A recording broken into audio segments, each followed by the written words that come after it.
up, you guys? It's me, Michaela B, the one and only. So, it's really been a while. Ang tagal na din since yung last upload ko, no? And ito ay another sit-down vlog. Hindi, ayun. So, alam nyo naman, as per usual, every year, nagko-Q&A ang ate nyo. At, alam nyo na.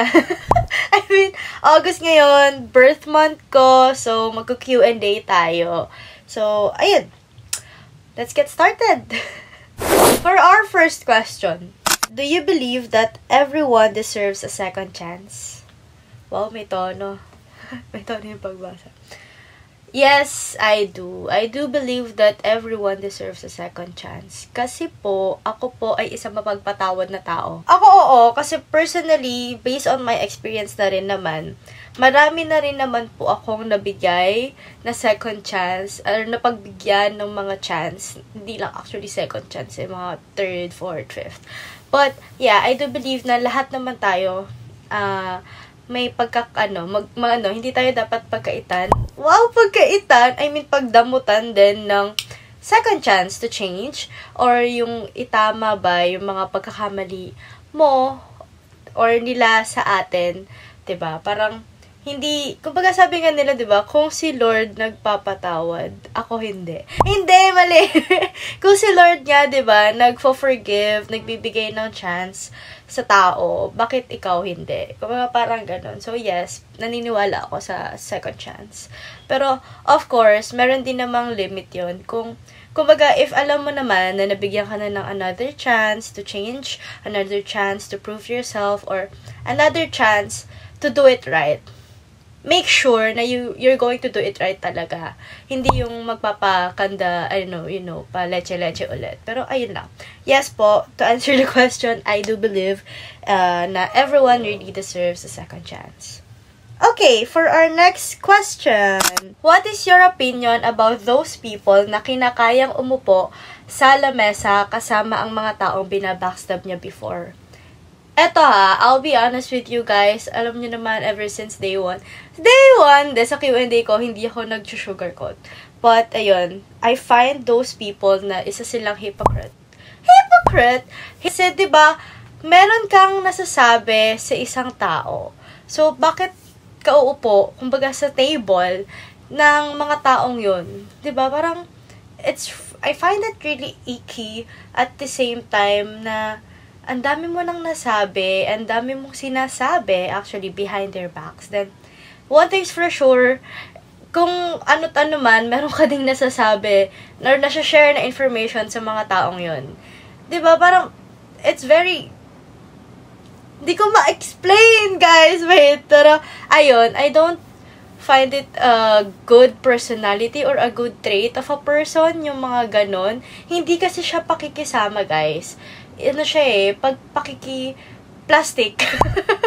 Hindi ko galat. Pero yun, hindi siya part ng pakikisama, and hindi rin siya good trait ng tao. Kasi, yun nga, I find it hypocrite na meron kang parang, nasasabi sa taong yun na ganito, ganyan siya. And then, all of a sudden, you're being friends with that person. Karma na lang siguro ang bahala sa kanya kung sino man siya, or kung sino man yung mga ganong tao. Sana talaga tamaan sila ng matinding karma, kasi hindi magandang gawain yan, everyone.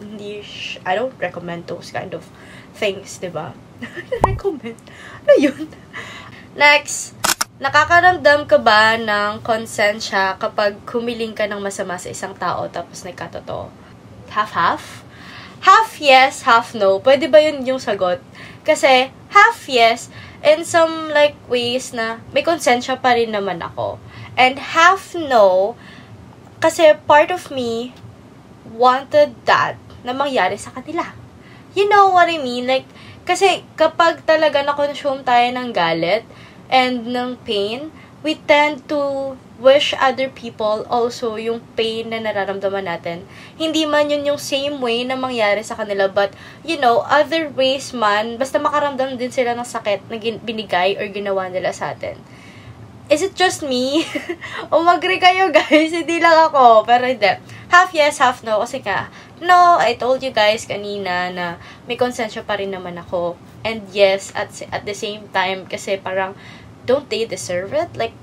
deserve naman siguro nila yon, 'di ba? After everything na they put me through, parang ganon.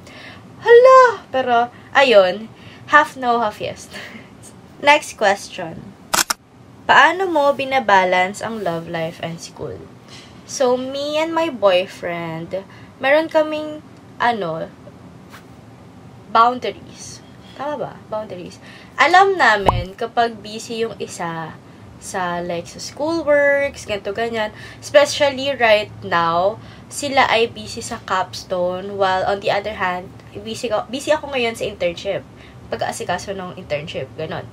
So, nagkakaintindihan naman kami. May times na ilang linggo kaming hindi magkikita, pero may times din naman na almost every day kaming nagkikita. Pero given naman na yung parang same kami ng school. So, talagang nagkikita kami sa school. Pero, hindi kami para yung the whole day magkasama. Magkikita kami, pero meron siyang class. Meron din akong ginagawa, like, inaasikaso at that time. Nababalance ko siya kasi may katulong ako para maging balance yun. You know what I mean? We know kung ano yung priorities namin right now. And ang priorities namin, or pinaka-main priority namin right now is makagraduate. Since both of us are, fourth year na kami. So, isang dumpling na lang, 'di ba? So, kaya ako nababalance kasi nga meron akong partner na isa rin, na same kami ng goal. Yun din yung gusto namin, makagraduate. And, pero priority lang din talaga. Tsaka time management. Kumbaga, may kanya-kanya kaming time sa sarili namin, sa school, and sa aming dalawa. So, yun lang din. Kaya ako siya nababalance. Kaya ako siya na goods, na hindi siya distraction, kumbaga, hindi siya yung nakakasira sa school ko or sa pag-aaral ko. Well, in fact, isa siya sa naging inspiration ko to do better, to do well in school. Ay, atake! Okay, I think, ito na yung magiging last question. Yung, Ako Pa Ba? By Marcarlo Garcia. Ewan ko dito.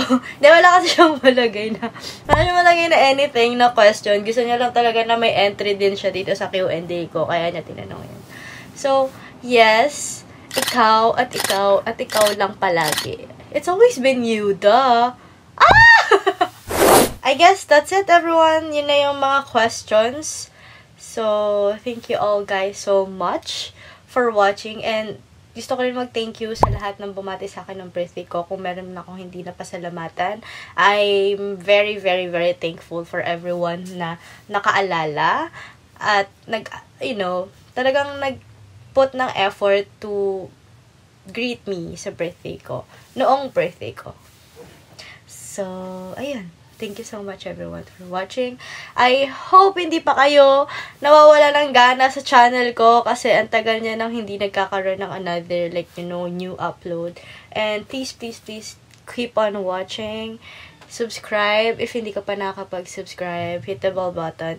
If ever mag-notify sa inyo na, OMG, nag-upload siya. Usually naman, active ako guys, IG, Facebook, and TikTok. TikTok mainly. So, sometimes, then ako nagpapa-mini vlog. Din ako minsan pag-trip ko. So, yan lang. Bye, guys! Thank you so much for watching. I hope all of you are doing well and good.